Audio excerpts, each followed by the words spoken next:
Welcome to the Check Your Head podcast, the podcast where notable musicians and experts come and share their stories and solutions for mental health and wellness. I'm your host, Fong, a music journalist and life coach for musicians, and I'm excited because we are celebrating Mental Health Awareness Month for the month of May, and on May 20th, we're celebrating Mental Health Action Day with our partners at MTV Entertainment Group, Sweet Relief Musicians Fund, and many more. So here at the Check Your Head podcast, every day is Mental Health Action Day, with stories focused on solutions for recovery, and our website at checkyourheadpodcast.com, featuring over 100 organizations, nonprofits, apps, and more for you to take action on. But in honor of Mental Health Awareness Month, I'm going to focus on one thing that is a foundation for good mental health, and it's something that many of us take for granted. But that key ingredient is sleep. Sleep! A good night's sleep heals us both mentally and physically. A good night's sleep allows us to wake up refreshed and recharged for the day, while a bad night's sleep can make us feel grumpy or depressed and give us physical symptoms like headaches or where you can't think straight or work properly. Sleep can be a challenge with a musician's lifestyle. There's late-night gigs, partying and socializing till the wee hours, and if you're an up-and-coming band, you may have to get up early for that day job. And if you're on tour, you may be sleeping on a noisy bus or van with a bunch of other musicians. Not the best lifestyle for getting good sleep. So my challenge for you is, what action will you take to help ensure you get the best possible night's sleep every night? For me, I admit that in the past, I wasn't mindful of my sleep. I kept a nightlight on, played on my phone before bed. Maybe I was socializing, I had a couple drinks, and I had no sleep routine because I thought sleep was just something that happened. But when you have a mood disorder, like depression or anxiety, your sleep does suffer, and there's definitely a link between getting a good night's sleep and good mental health. So what changes have I made? Now my sleep routine includes doing some hard exercise in the morning, and when it's time for sleep, I prepare for it. I try to sleep at around the same time at night and wake up 8 hours or more later. I use a sleep mask, earplugs. I have a cool temperature in the bedroom. And before bedtime, no drinking alcohol or using electronics. Do I do this every night? No, but I try to. Sometimes I slip up, but I found that doing these things over time has really improved my sleep quality and my mental and physical well-being. So my challenge is, what action will you be taking this month to improve your sleep? Let us know on our socials at Check Your Head Podcast. Now to our featured guests. Today I'm thrilled to talk with a singer of a band that dropped an album Healer in 2020 and just dropped a surprise album on March of 2021 called This Is This.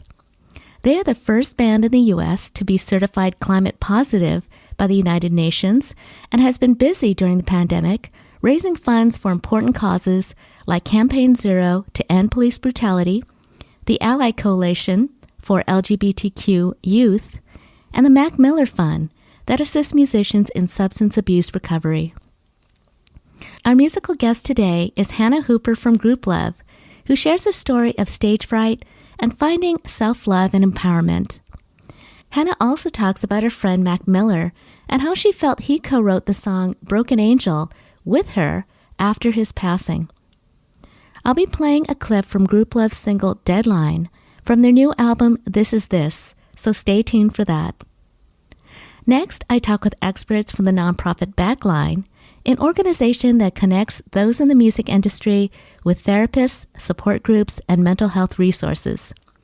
We have co-founders Hallie and Hilary Gleason talk about the lifestyle and demands of musicians that can sometimes sabotage good mental health and how their services can easily assist those in the industry. But first, let's hear Hannah Hooper of Grouplove share her story. You dropped a surprise album called This Is This, and the first single is Deadline, so big congrats on that. Thank you. And I listened to the whole album, and I described it in 3 adjectives, although there's so many more that I could think of. But I feel like it's fun, it's dreamy, it's avant-garde, but it's really a great album to vent to. Yeah, that was the point. I mean, that's honestly why we made it. We made it for our own need to vent during this time. And the response we've gotten in the last few days has been exactly what we were talking about before. But the more honest you are, the more vulnerable we are, the more people are responding to it. And I think this is honestly a testament to that. Yeah, I loved all the songs, but there was one song in particular that was deeper, a little bit darker. It's called Shout. And some of the lyrics include I cover up my wounds, always with my sleeves. I'm black and blue and green and everything in between. I hide behind my friends so no one really sees you are not alone. What was your intention behind writing the song? Oh my gosh. I mean, that song came out of just so much work I've been doing on myself, really. And the idea that all my wounds and all my pain and stuff is actually beautiful and is something that needs to be shared. And this album for me, like learning to sing that way, learning to scream with my band and learning to, I mean, I cried a lot recording that song. I think there's been this part of me, this my whole life that I've been sort of ashamed of or unable to get in touch with. And she's more aggressive and she's in pain and she's scared and she's been in places that have been uncomfortable. And I've definitely in my life been hard on myself. I honestly felt a pretty serious release when the song was written. It was like a healing that happened really quickly. It's like I've been in therapy my whole life, but it took writing the song to actually put everything I've been working on together in one moment and release it. Yeah, every time I perform that song, I can attach myself to the feeling before writing the song and then who I am now after writing the song. And it's crazy how certain events in your life can change you. And writing this and being so free in a room with my band, they honestly came in the moment and they started singing, "You are not alone, you are not alone." It was this whole cathartic experience for all of us. And so this song, it took shape in a really beautiful way at a really important point for me. Well, you know what? I completely felt that. And I can see you performing this live and everybody just shouting that and just having that same cathartic feeling of letting go and just dropping maybe the shame or the guilt or whatever it is that we're carrying that maybe has no use for us anymore. And, Oh, to get lighter. that's the goal. I mean, inevitably our goal is, or my goal is to be happy, whatever that means. It's not in the cheesy, like, I want to be happy, but it's like life is the purpose for me is to find happiness. And that's always evolving and changing. Starting at a really young age, I always felt I was battling that somehow. And there were so many different reasons. I think just going through puberty is a crazy experience as a woman, learning to love yourself, love your body, love who you are, feel comfortable finding friends, exploring my artistry to discover who I really am. There's so many stages in learning to love myself, right? Mm-hmm. It's crazy now as a mother in a band. I really feel like I've taken this new step of getting to know myself and learning to love this person as a whole and not in pieces, not in separate compartmentalizing, like, oh, this part of me is better than this part of me. Loving all of me has really been a huge thing. And now here I am. There you are. It's funny how, we can be so open and loving to other people and non-judgmental, but oftentimes we judge ourselves and really go hard on ourselves. And one thing that stood out when you were talking is the feelings of shame. And we all grow up with things that we're embarrassed about or feel shameful about. Is there something in particular that really haunted you from the past? I don't know if it was anything specific. I was honestly hard on myself on so many levels. It was kind of crazy. I feel like I had a brother and a sister who, like, they were perfect in so many ways. They were like straight A students. They were star athletes. They were beautiful. They were physically fit, just the whole thing. And I was the middle child and felt like my grades were kind of lower. I was chubby. I was always drawing and by myself. I just felt like I didn't have the thing they had. So from a very young age, I felt different. And I feel like if they were listening to this, they're like, what are you talking about, Hannah? You were funny. But there was a person who I was in my house with my family. And then there was the person I was outside my house. So I was just insecure. I really didn't know how to love myself for who I am. And I was always looking to change myself, whether it was in my style or becoming thinner. Or actually, there's a memory in high school, I was put on Adderall for attention, whatever reasons they thought.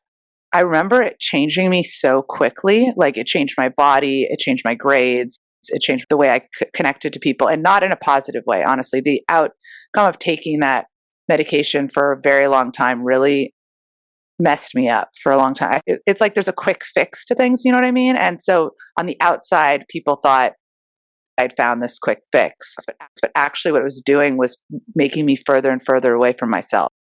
I was basically on an amphetamine for years that I thought was helping me, and it was taking me away from myself in a lot of ways. I have this memory of being in New York and getting off it and having the world sort of slowed down for a minute, and I was really starting to paint things that I believed in, and I was writing things that I understood, and it was like I was back. I came out of this super sped up world that I'd been living in, and it was an interesting experience. It was the beginning of something. I don't know. That was like a big thing for me to learn how to love myself without a medication. That's really interesting. How long were you on Adderall? Probably 10 years. 10 years. Yeah. Okay. And then after you got off of it, it sounds like you were able to feel more of your emotions. Definitely. It kind of does sound like you started to blossom, just kind of rediscovering yourself. Yeah. I mean, I felt like I had this secret thing that I'd been taking that was giving me more energy and giving me the ability to do more than I was, but I wasn't actually doing it. It wasn't like I was in my body when I was on Adderall, if this makes sense. So when I got off it, I was reconnecting to myself in more of a complete state. It was this beautiful moment where I was like, I am enough. Like I'm enough. I don't need something to help me. Like I can slow down, I can focus, I can do this. Actually, that's what's interesting. That's what makes me unique, is that I am easily distracted and I pull all these things together. And that's actually how I create art. So the moment I stopped, I really started becoming in touch with who I am as an artist, my own unique voice. That's when I really started looking into that and that direction. And it was important. You talked about the song Shout. And I did feel like just raw vulnerability in that song, different from the others on the album. And so whatever was going on with you, I really did feel that. But you did mention a few things about your past. You mentioned possibly having some ADHD symptoms because of the Adderall. When you look back, how has mental health affected you personally? With mood disorders, depression, anxiety, anything like that? I mean, I had it all. I think that the biggest part of my journey with mental health was being in this band, because there's no hiding when you're in a band. You're surrounded by people constantly. You have to go on stage, so you're in front of strangers. I mean, I was very insecure. I had to face a lot of my demons right away because I had really bad stage fright, which was the first thing I had to conquer. Was we were going on stage no matter what. Our first album, when we dropped it, had a lot of momentum. So our audience was getting bigger and bigger, and we were playing more and more shows. Along with that came a lot of like, wow, who am I going to be on stage? Do I want to be this girl that is insecure about my body? Do I want to represent that for other women? I need to learn to love this person now. And I honestly started dressing the part. I started wearing cat suits and loving my body and loving my shape and throwing my body around on stage. As people started loving the band, I almost had to create this person that I loved. And then I stepped into her because it was so much change all at once. And I knew that I wanted to be a positive image for other women. And to do that it just took a lot of balls. I was like, I need to create this person. I need to step into her. And so that's what I did. Talking with a lot of musicians, a lot of them grew up introverted and shy. And to get up on stage, oh my gosh. So it's almost like you step into a persona or a character that you create. And then I read that you also used to wear a mask during your shows because I was kind of hiding a little bit. A little bit. I mean, that's exactly what it was. I was hiding, and I really was trying to figure out how to just. The craziest thing is, all along I was like, I know that there is this moment, there has to be this moment where this discomfort breaks. I'm not saying it's gone now, but there's a way, like, I look forward to going on stage because I get to feel that superhero version of me, which is really exciting to be able to tap into that because, we all have that person in us. And the more I learned to love myself, the more I was surprised at what I was doing. The more I was like, oh my God, I'm telling people to get their hands up on stage. I'm jumping into the audience. I'm in a cat suit. I'm writing music with my husband and my band. I'm doing all these things. Like, if you'd gone back even just a few years, I would have been terrified to do any of them. Part of it was that I just had no choice and I had to keep doing it. So there's something in staying active, like continuing to do it every day. Things become less scary. It wasn't just all of a sudden overnight, like one show I was scared and the next show I wasn't. But I have a memory of being in Berlin and we couldn't find my mask. And I actually had just read a write-up of a show before where someone was like, oh, I think that the girl in the band maybe has burns on her face or something because she's hiding under a mask. Oh, okay, yeah, maybe it's time to take the mask off. And then the next show we couldn't find it. I secretly feel like my drummer at the time hid it, but we couldn't find it. So yeah, it was definitely bright red. Like, when I get nervous, I get bright red from my chest all the way up to my face. I'm a redhead. There's no hiding it. So I feel like I was in that state of shock for a while. And then it slowly got easier. Well, I'm a big advocate for practicing because I do find there's a lot of things that are scary, but the more that we do them, the more it gets familiar to us. And we learn something every time we do something, right? Every time. Yeah, I have daughters myself and I'll be like, just keep doing it. You're getting better every single time. Just that thought, it is true. Same with so many different things. But talking about your live shows, you dropped Healer last year, right at the start of the pandemic. And now you've dropped This Is This. Can you tell me about the anxiety and the frustration of not being able to promote that album, right when you had all those plans? Yeah, I was obviously in a different place then than I am now. But like when we found out, so there's like a little backstory to that. Healer is called Healer because I just had brain surgery. I don't know if you know that. So that album, I honestly don't know if I was fully recovered enough to be going on tour anyway. So there is a little bit of light for me at the beginning of the pandemic. I had put all my heart and soul into this album with the band, and I was in the middle of doing all our outfits and lighting, and everything was ready to go. We were at this high. We were in London. We were coming back to LA for our album release party, and it was the day we found out that the world was shutting down. And I remember initially, it was really, really hard to come down from that high when you've been building and making something. And also, like, I needed to get back on stage to show my body that I was healed. Literally, I wanted to know that I was better. And the craziest thing is that during this time, we've written and recorded this album, This Is This. This is the album that really healed me because I found my real voice. This album is the part of me that I've been hiding. There's a more aggressive, more emotional piece of me that I feel like I've been able to share. And this has healed me. And I feel very complete as an artist, which I've never felt before. And it's exciting because I'm writing from a place that is really open. This pandemic has been terrible. We've made not a single penny since it started because we make all our money touring. It's been so hard on artists. It's been an awful time for everyone, really, really hard. And I don't want to play that down at all. But on a personal level, I have definitely found my voice. Well, I definitely heard the power behind the songs on that album, beyond the songs that I've heard from previous albums. So I could sense that, and it's good to receive that kind of energy because I think it empowers listeners too.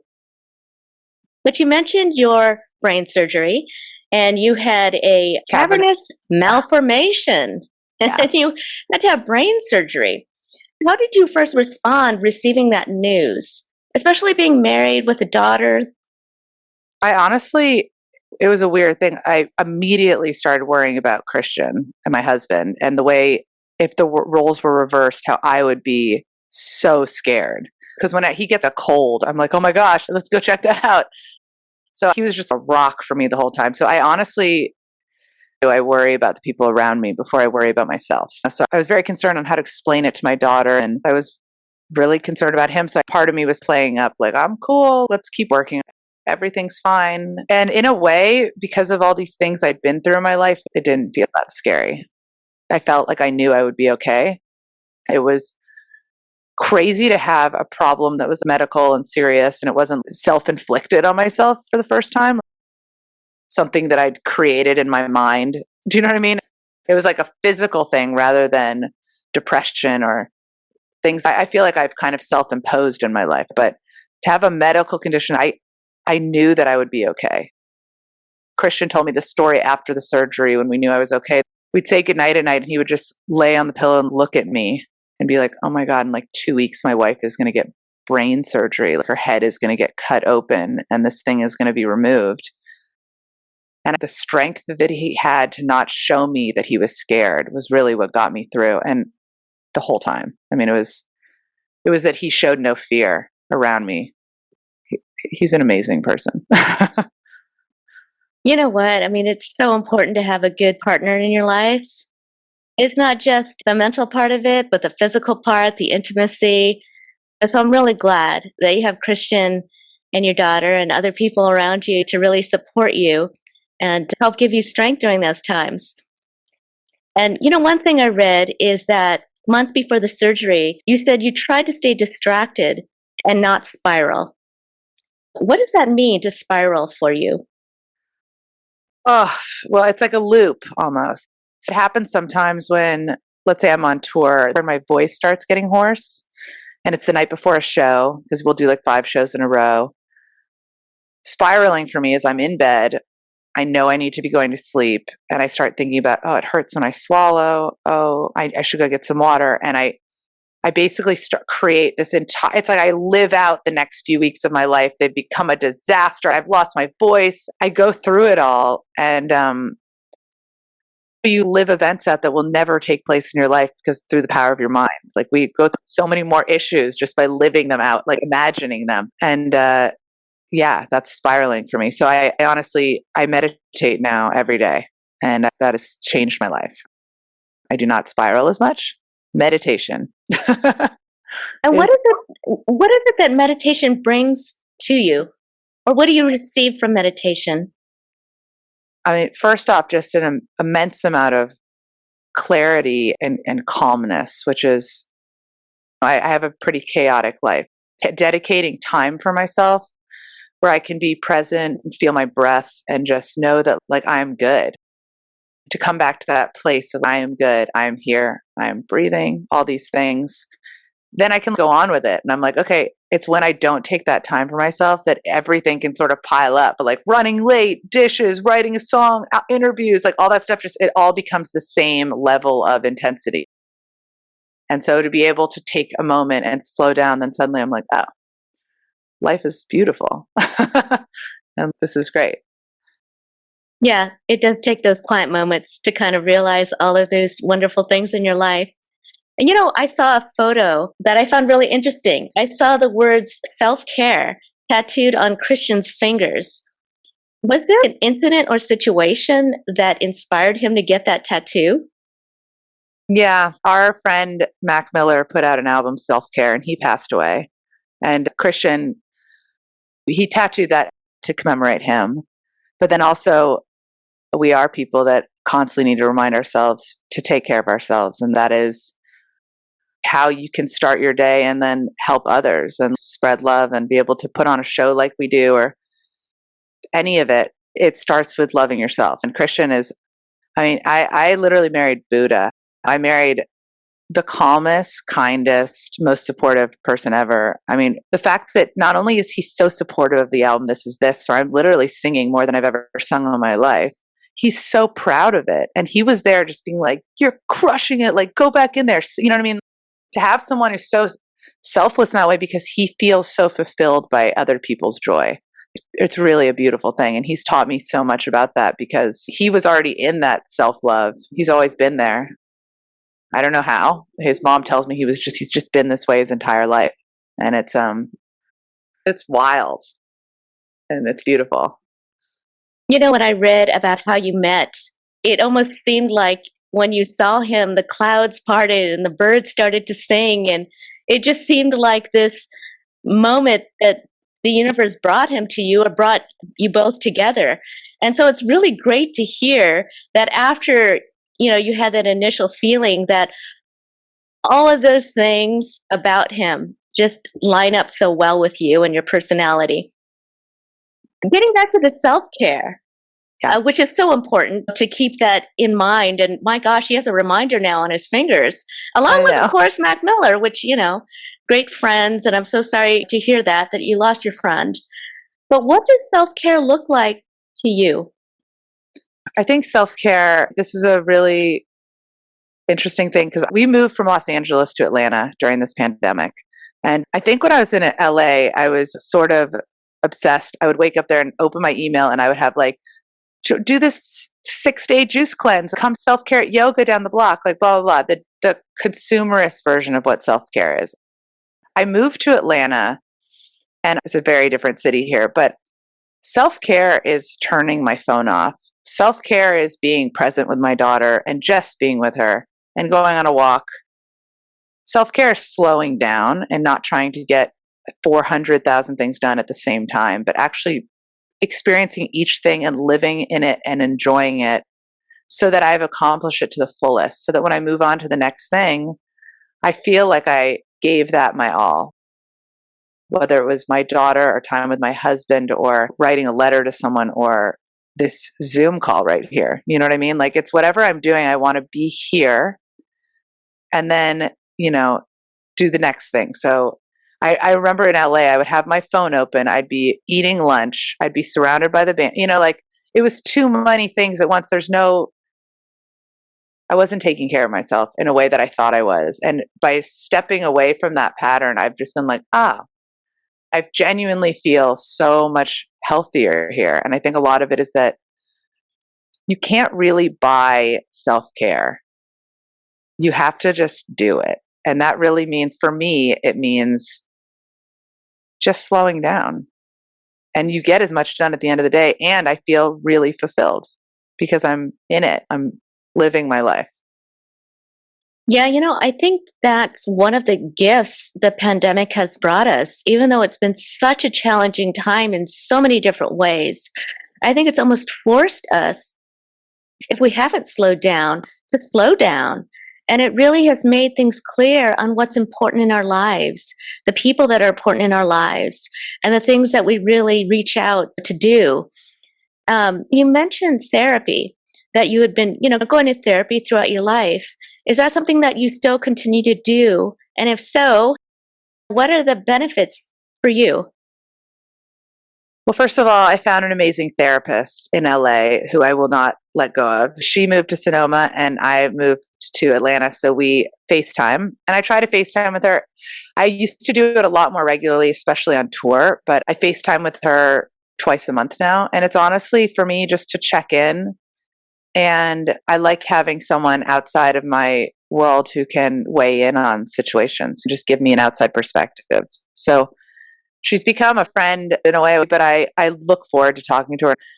So she's been with me through very hard times and she's now sort of celebrating with me in the space that I'm in. And we know it won't last forever. So it's just nice having that. Like the moment I start telling her what I'm going through, I already see what I need to do. It's having that person who it's almost like as I speak to her, I'm like, oh, I just need to call my mom. Or like, oh, you know what I mean? I need more time by myself or whatever it is. But it's during that time with her that I come to understand what's missing or what's overflowing my cup or whatever it is. Well, you mentioned one thing that is actually pretty common among musicians, which is getting nervous on stage and also having panic attacks. Is there anything that you learned in therapy to help with the panic attacks? That's a good question. My panic attacks are so unexpected that I feel like, I think that I learned in therapy is that rituals for me are really important. So things like meditation every day, those are things that stop me from getting overwhelmed and that can lead to panic attacks. So it's harder on tour because it's busy, but yeah, I have to find time for myself every day. And it's just 20 minutes. It's not a big deal, but it, as a mother and an artist, so that 20 minutes actually seems impossible some days. You're like, I don't know how we're going to do this, but if it means waking up earlier or taking a minute, there are moments when all the guys are in the band and everyone's pouring that first glass of wine for the night. We're all about to sit down. Willa's asleep. And I'm like, you know what? I'm going to go take that 20 minutes for myself before we all hang out. And it's just taking that time.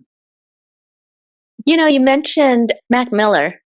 Yeah. And I know you've done charitable things for the Mac Miller Fund.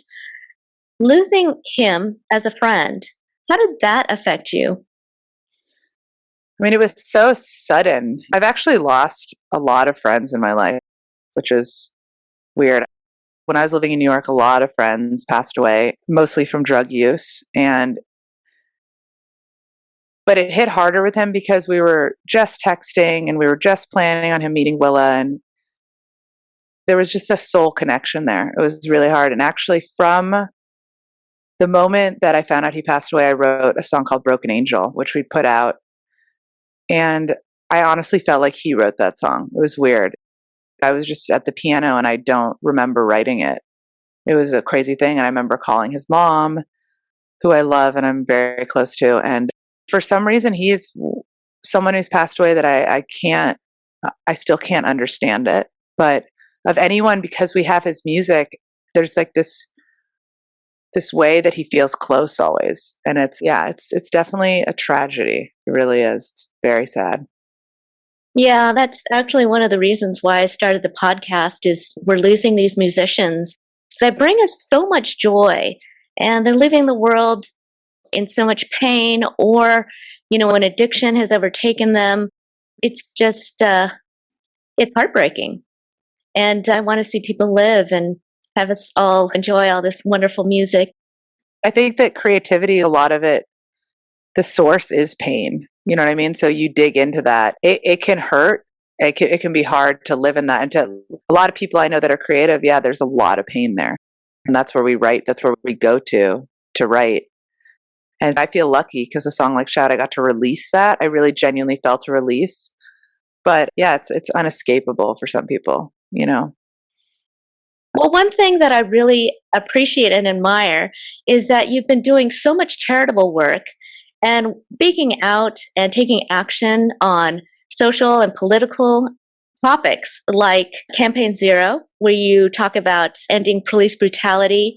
You talked about fighting voter suppression, weareorange.com, which is taking action against gun violence, which is really wonderful. What is it that has made you want to participate in so many charitable and social, political events of the recent year?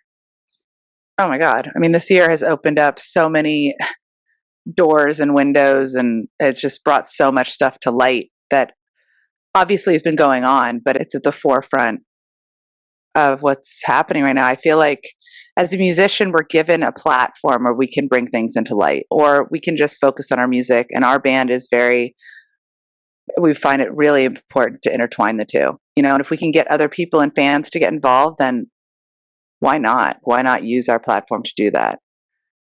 I mean, I feel like you've been really busy during this time. I've seen so much that you've been doing online, fundraisers, and now that you have this album, what are your plans to promote it? The vaccine is out, so hopefully things will change soon, but everything is still very unpredictable. How do you plan on promoting this album?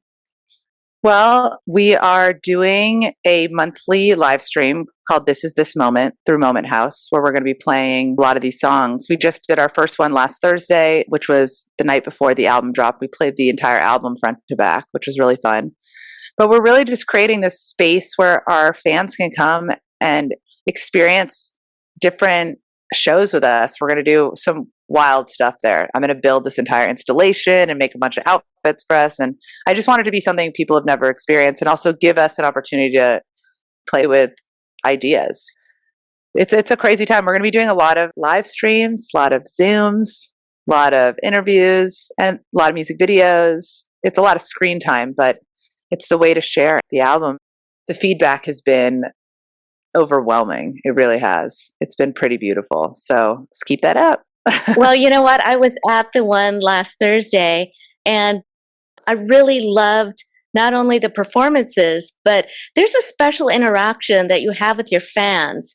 And I think the great thing about these live streams is there is a way to interact, which is different than a live show, and in some ways more intimate, because fans are asking you questions and listening to you in real time. So that is really cool. It's really cool. That was one thing at the beginning of the pandemic, doing the Insta Lives, that I really enjoyed, was just being able to get to know our fans on such a personal level. We would invite them in, so we'd see their face and we'd all talk and we'd play a song that they requested. I mean, we have the coolest fans ever, and it's pretty amazing. So we owe everything to them and just their constant support. Like, I want them to come over and hang out, you know. But we also have so many insane artists. They send in artwork and songs they've been writing, and it's just a beautiful thing. It's become less of like band fans and more of a community, Grouplove community, which I love. Well, the band's name also just brings everybody together, right? Well, one thing I think is really interesting is that you actually started out as an artist painting, and you've done some gallery shows, but to incorporate all of that into your live show, and you were talking about the costumes and the artwork on your albums. I just really love that. Thank you. It's a blast, because being an artist, I think most people that are singers or painters, you'd be surprised how being creative can stretch into so many different mediums. It doesn't have to define you into one. And I actually feel really liberated that I can write a song, and while I'm in the studio with the guys, I can be painting a painting that might end up being our next album cover. And there's this beautiful thing where it's all connected. And I love that part. Yeah, it is really beautiful. Hannah, is there anything else that you would like to say about mental health or about your band Grouplove? Ooh, I would say if you're dealing with something and you're in pain or you're going through a hard time, please know that we all are as well. Like, everyone in the band has their own issues and things that they deal with that are pretty heavy, and we lean on each other and we talk about it. And this should be normalized. Everyone in the entire world goes through it, whether it's for a long time or a short period. And we all need to talk about it, normalize it, listen to each other, ask for help when it's at that point, but way before that point, actually. And know that it's okay, and you're going to be okay. And it's okay to be not okay. Thank you so much for taking part in normalizing the conversation. You know what happens when you take part in our mission and also providing solutions on all of these great things that you have in your mental health toolkit, but you become a superhero. Yeah! You become a check your head superhero, which, just reminds you every day that you are a superhero. I love that. Next, we have clinical case manager Hallie Lincoln and executive director Hilary Gleason, both co-founders of Backline, a nonprofit dedicated to connecting those in the music industry and their family with mental health resources and also recovery programs for substance abuse. Let's start with Hilary Gleason, who shares the story behind how Backline first started and how easy it is to use their services. Backline is a nonprofit that connects the music industry with mental health and wellness resources. We launched in October of 2019, recognizing that a bridge was needed between the music industry and the mental health care space. When we launched it, the music industry was primarily in a touring state of affairs, and so it could be extra hard to find help that was willing to work around the crazy schedule associated with life on the road. We take pride in providing clinical and appropriate resources for a lifestyle that can be really hard to understand. And we do that through our case management program, which provides individualized support to music industry professionals and their family members. That's for people looking for a therapist or guidance on how to get into a treatment center or support group, or maybe they don't know what they're looking for, but they know that they need to get started on their mental health journey. They can connect with one of our case managers and we walk through that process with them with a quick assessment where we talk about whether or not they have insurance or the ability to pay.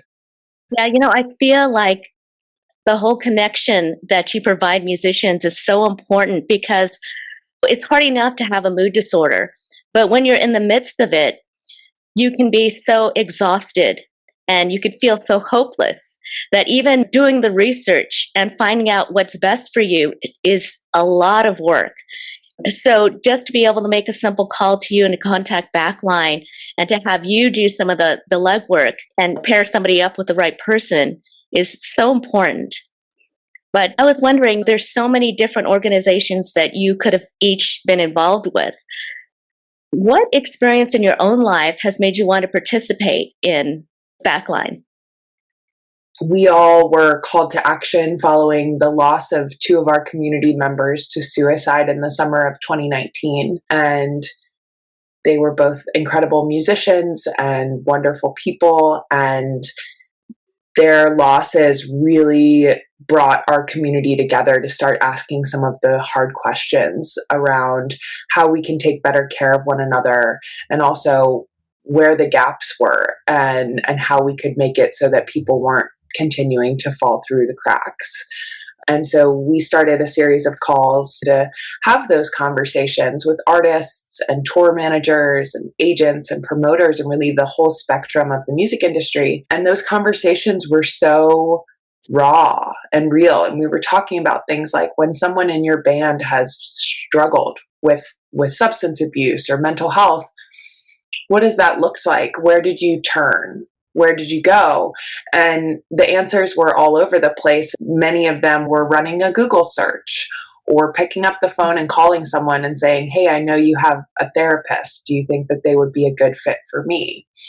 Any role in the music industry can make it hard to pick up the phone and say that you're struggling, to know who to turn to and who you can trust. And so it became clear that, some of the cracks that existed were just that there wasn't a private, safe, clinical place to go and escalate some of those questions. And that's really what we built Backline around, using Hallie's experience as a therapist, and also our clinical director, Zach Borer, is a therapist that works in LA, and his private practice focuses specifically on people in the music industry. So they're really bringing the clinical lens to it. I'm bringing this nonprofit and access to healthcare lens. So our combination of skills has made it possible for us to build this organization that is very much rooted in the music industry, but also clinically focused. And we put a huge emphasis on our clinical programs because that is what sets us apart. I did the interview with Hannah Hooper of Grouplove, and one thing that she mentioned was knowing other musicians who have fallen into addiction or have gotten into a crisis with mood disorders, and some of them have lost their lives. If you are a musician and you see that someone may be in need of help, how would you best approach that? I do often get calls from whether or not it's someone's family member or a different person in the band, seeing that someone, on their crew or a different part of their band is having a difficult time, can reach out on their behalf. Oftentimes, it's incredibly difficult to find the time to just pick up the phone and make some sort of an ask. And so Backline is there really to do some of that hand-holding. Because if you're really, really struggling, navigating the insurance system and navigating finding a therapist is incredibly overwhelming. One way that I would definitely recommend helping their loved ones that they're seeing suffer is by reaching out to us and having us do some of that work for them and help them through it. And then also really trying to check in with the people that you're with every day. So if you see someone struggling, there's a very clear reason for it. So just trying to just show up in any possible way that you can support someone, that can make all the difference too. There's definitely a domino effect. There's this huge stigma around addressing substance use disorders or any sort of mental health thing that can arise with people. And since it is so common in the music industry, just trying to break down some of those barriers around whether or not we can actually talk about these things can make such a big difference. It's become easier actually since the onset of the pandemic to lean into those conversations. You know, we have all struggled over the past year with isolation and loss of social interaction. And so it's become easier to talk about those things. And something that we encourage is, even if you're not sure how to approach it, you can just say, hey, I'm with you and I'm holding space for you if you ever need to talk. That can make someone feel like you've made yourself available to them, and that can make a difference. The other thing that we're hearing within the music industry is just the fact that Backline exists gives people an opportunity to talk about these things, just to say, hey, have you thought about checking out Backline? Or I saw this thing over on Backline about anxiety or about breath work, and using that as an intro, you know, leaning on us as, I saw this on social media, and it can be as simple as a DM, just to get the conversation going in a way that is sort of natural and organic. That's good advice, because sometimes conversations like that might get awkward if it's too direct. But sometimes just offering your care, your concern, and your suggestions on things, you know, that are making your life better can come off a lot better than, let's say, a more hard-hitting conversation about someone's addiction. It may not be received as well. So, you know, the pandemic, things are starting to open up. Live music is starting to come back, which is really exciting for everybody. But I was wondering, what are some of the common mental health challenges that you see with musicians and crew while they're on tour? For the most part, it's depression and anxiety. Often substance use is a secondhand sort of symptom of depression or unprocessed trauma or something like that. The number one ask is people looking to be connected with therapists. Our numbers are overwhelming in that way, and people are definitely looking to get into therapy. And for the most part, it's for managing depression and anxiety. Given very unique stressors and lack of connection with your partner, if you're touring, attachment issues that can come up, performance anxiety, you know, constantly being under the scrutiny of numbers, and then people being receptive to your music or buying tickets or that type of thing. You're constantly under the microscope. And I think that for anyone, whether or not it's your passion or not, it still has a huge impact on one's mental health, just constantly being held to a standard that you don't always feel as though you can meet. During the pandemic, there's been such an amazing effort. People have taken this time as they've come off the road to really focus on how they can better themselves mentally, general wellness, you know, nutrition or yoga or meditation or whatever it might be. Kind of a blessing that's come out of the pandemic, as people have had the chance to really do some self-reflection. I mean, there definitely have been benefits to having more time alone. I know that a lot of great music is coming out of the pandemic, but at the same time, it's a time where everyone's had to change their lifestyle, especially musicians with touring and being able to do live music gigs. It's been a real toll on their mental health. But one thing I talked about with Hannah Hooper of Grouplove was about self-care. And, you know, you probably have heard different things that different bands or crews do for self-care while they're on tour. What are some suggestions or things that you have heard that have worked to improve mental health among, you know, a touring crew? A lot of bands use the app Master Tour for their calendars on the road. And so inputting into Master Tour, the yoga studios that are around, the juice bars, places to get healthy organic food, parks, walks, things like that. I've seen some really creative ways that people have said, day off in Kansas City, here are some nature parks, yoga studios, things that you can do with that time. Really encouraging people to find that hour of the day that is theirs, that they can use, whether that is meditating, reading, doing something that is really just for them. Touring, you don't have a lot of alone time, and so you have to be proactive about finding that and building that into your schedule. I know people that bring bikes with them in the trailer and they bike every day on the road, bringing a yoga mat or downloading a self-help book as an audio book before you go out. I mean, there's so many different things. And we always say within Backline that mental health and wellness are not one size fits all. So what works for me might not be the right thing for you, but we do know that mindfulness is a really important part of both mental health and wellness. And so being mindful about what you put into your body, whether that is food or substances, and how you might feel that day or the next day based on what you have put into your body is one way that you can be mindful. Another way is, have I had any alone time today? No? Okay, can I prioritize that for tomorrow? Have I done any movement, whether that is walking or hitting a gym or an exercise class? Many gyms will give you a free day pass. So I know some people that put those into Master Tour as well. And I think people just need to be mindful of what works for them and what's going to make them feel the best that they can be.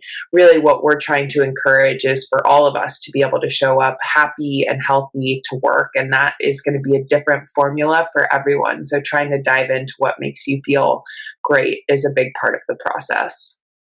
And just to piggyback off of that, it's just so important right now, if you've gotten into some sort of self-care routine, to really think about before you go back out on the road, before things get hectic, really thinking about what's worked for you, what hasn't, and trying to be mindful and conscientious to maintain that routine as you're getting back out on the road.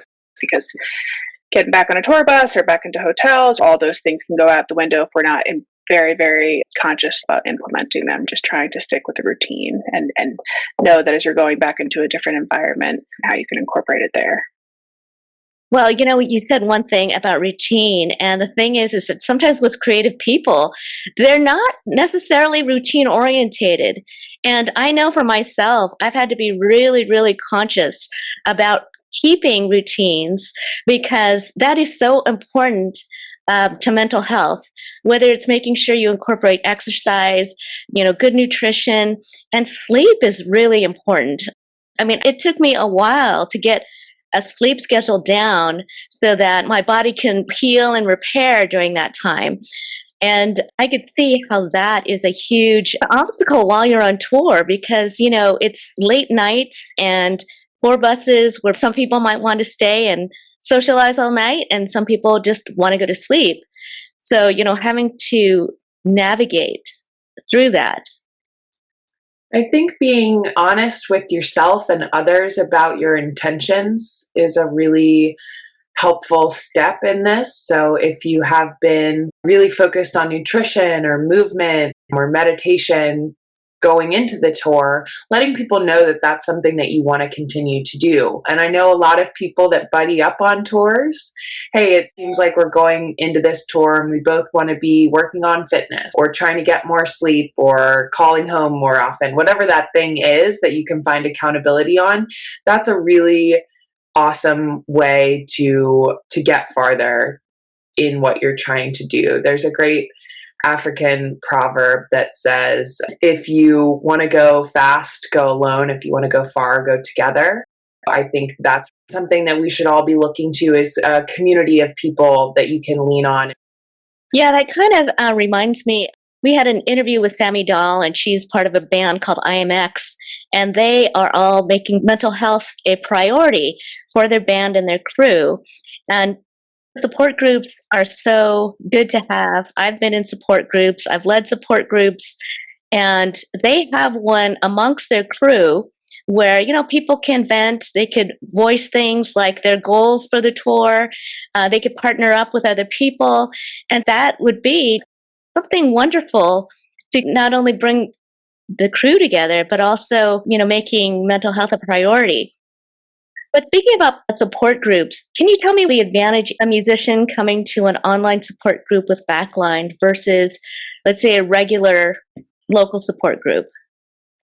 Absolutely. We launched the support groups, it was like the third week of March when the pandemic hit in 2020. And, recognized that people's lives that were so go, go, go and often out on tour just completely came to a dead stop, and the whole world sort of felt like it was just being turned on its head. So we quickly launched those groups with some licensed clinicians who work with industry professionals. And the one thing that I've really seen be so beneficial for people is to come together with not only, having the therapists who understand the lifestyle, but also really connecting with people who have gone through similar experiences. This has been an amazing thing for people to be able to really see that they're not alone in it, and that other people have gone through some of the same things as they have. With these like-minded folks coming together, there's been some amazing networking that's happened, people sort of sharing, this is what I've been doing this week to keep me from falling into a deeper part of my depression. Just fostering that sense of community that has been lost. You're often surrounded by the family that you've made out on the road or in the venue that you work at. And so to have that completely ripped away from people, I think there was a very deep sense of aloneness and isolation. And so just to be able to check in with folks for an hour and a half a week has been really amazing to see how it's been helpful for folks. And it's also a really great example of how you connect with people, not only within the United States, but all over the world. Mm-hmm. And finding those commonalities and sharing those experiences and stories. And also online, you have the ability to be anonymous, right? And sometimes musicians do want to protect their anonymity, and you can do that online. I'm glad you brought that up, because not only are they easy to access, they are free. For some folks who don't have health insurance or can't get into therapy right now because they can't afford it, this is something that they can tap into at any time for no cost. And you're right that some people want to just come on and put themselves on mute, keep their cameras off, and just listen. Yeah, that's true. And I think that's one great thing about support groups is that there's no pressure to participate if you don't feel like participating. Because sometimes, like I said, I've been through depression and anxiety. When you're in it, you may feel so disconnected that you just kind of want to check things out and get to a point where you can trust the whole process. Well, thank you so much, Hallie and Hilary. Speaking more about Backline, is there anything else that you would like to say about mental health in general or about Backline? We are just so excited to be destigmatizing this topic. It's something that everyone struggles with at some point or another. And so really to have the opportunity to come on and meet you and be a part of the podcast is a huge part of our work, just to say, this is normal and this is something we all go through. And if you need a little bit of help on the way, there are ways to get that. So please reach out if you're in need, or if you want to be a part of the solution, there's ways that we can put you to work on that side of things too. A big thank you to our musical guest, Hannah Hooper of Grouplove, and our experts, Hilary Gleason and Hallie Lincoln from Backline. We'll be closing the episode with a clip from Grouplove's single, Deadline, so stay tuned for that. For more information on Grouplove, their album This Is This, and their upcoming tour in September of 2021, visit grouplovemusic.com. Follow Grouplove on their socials at Grouplove, and for more information on Backline, visit backline.org. So until next time, be brave, ask for help, and be persistent in finding the mental help that you need. Living on a deadline. All my life lost.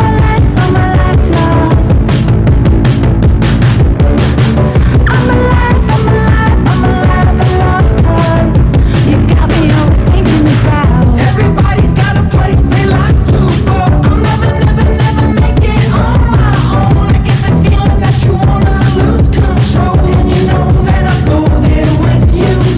Everybody's got a place they like to. She got off my teeth down the street, come marry me. I'm gonna smash my face in the cake and celebrate. Taste that next.